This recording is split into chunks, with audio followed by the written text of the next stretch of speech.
what do you think is the number one limiting belief that every single person has to overcome if they want to reach their fullest potential? It's interesting. This is a question that comes up a lot. And I don't have here's the top one that I will kind of generically tell everyone who asks me. You asking me now, and kind of like me feeling the audience, let's say, one comes to mind, which is one of the most prolific, is this idea that we have to suffer to be successful.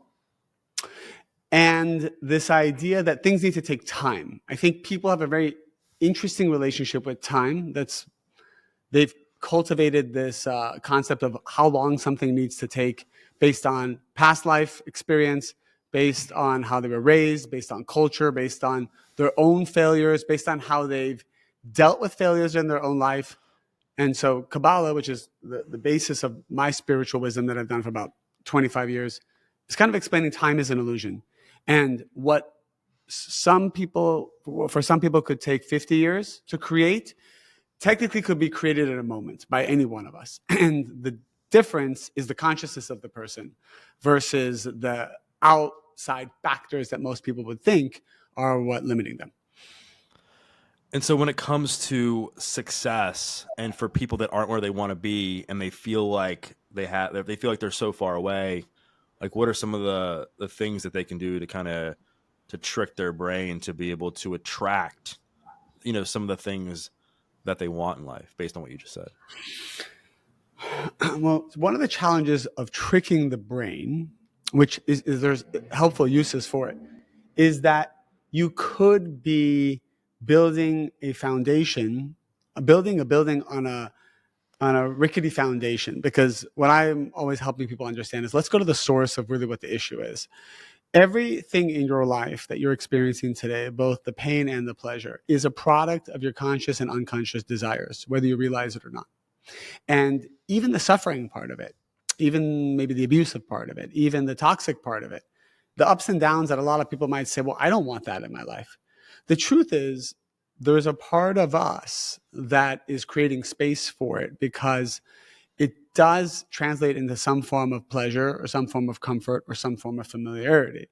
I think that a lot of people would actually not prefer to be too successful too quickly because subconsciously they're not sure how they would handle it, or if they would even enjoy it, or the stress might be too much, or the pressure might be too much. Someone might think, wow, if I become too successful, then I have a lot of employees I got to deal with, or other challenges. I'm going to lose myself. These are all subconscious fears. So whatever you're experiencing right now in your business, if that's what we're talking about, is a product exactly of what you want. Even if you're not making money, there's a part of you that wants to also not make money.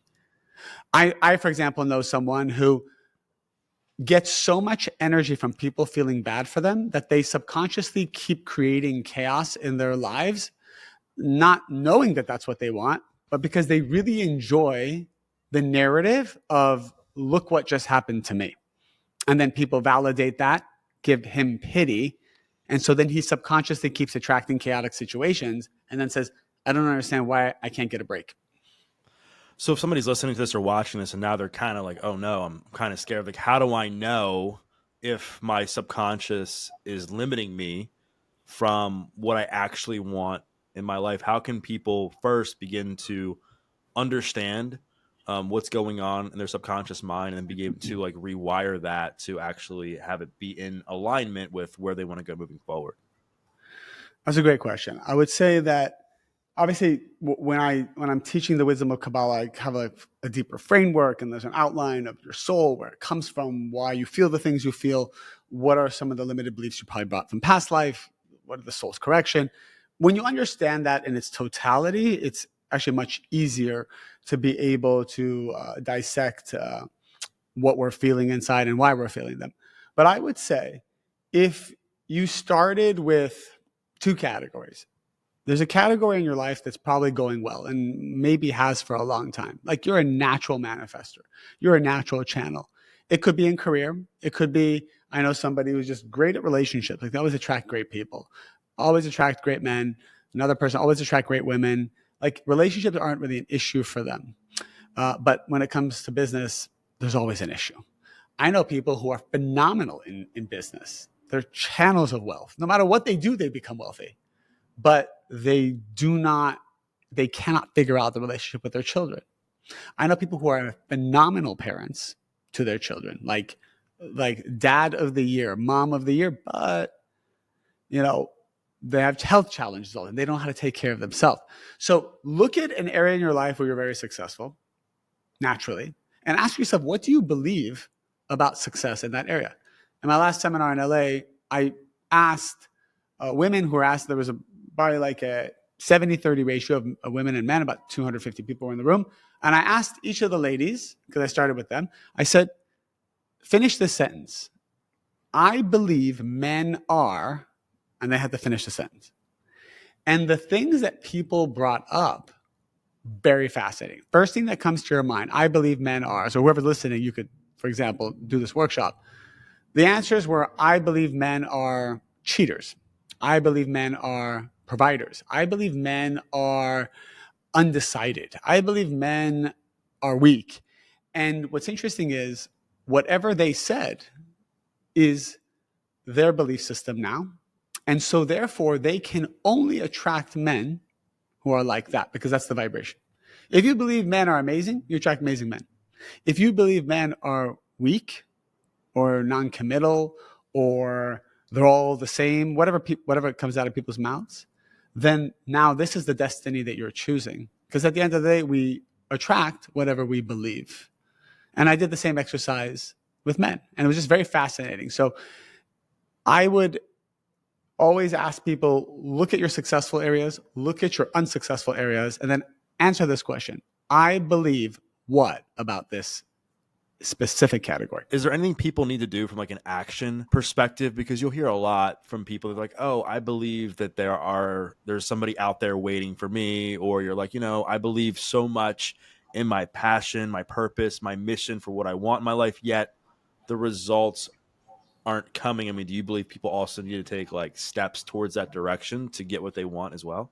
That's a great question. So the Kabbalists reveal that if you want something, the reason why you want it is because it exists, causing you to want it. So the reason why you're even desiring it in the first place is because the fulfillment of that desire is signaling to you, come get it. So if you want to be in love, it means that love exists. There's a person out there who's meant to be with you, to love you, to collaborate with you, to connect with you. You haven't met them yet. But the desire to have love is coming from the fact that they exist. Same thing with wealth, same thing with power or fame. Does everybody here crave to be the president of their country? Probably not. It's probably not something Doug woke up thinking, I really want to be the president of my country. It's because that's not in your destiny. And if it was, the feeling to get there would be so intense all the time until you sought out the manifestation of that.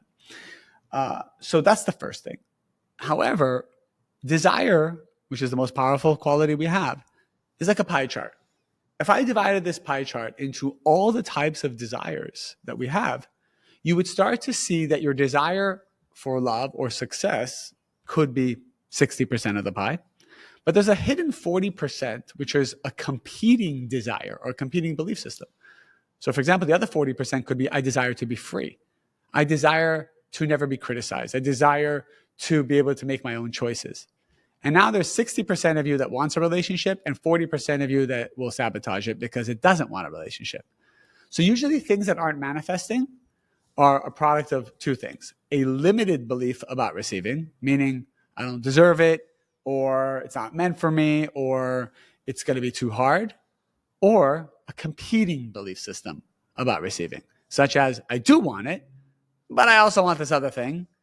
Like if someone says, I want,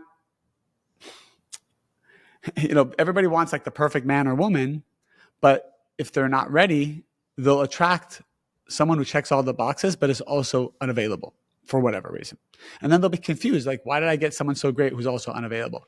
Because there's a part of your desire that craves someone unavailable because you yourself don't want to be committed quite yet. Yeah.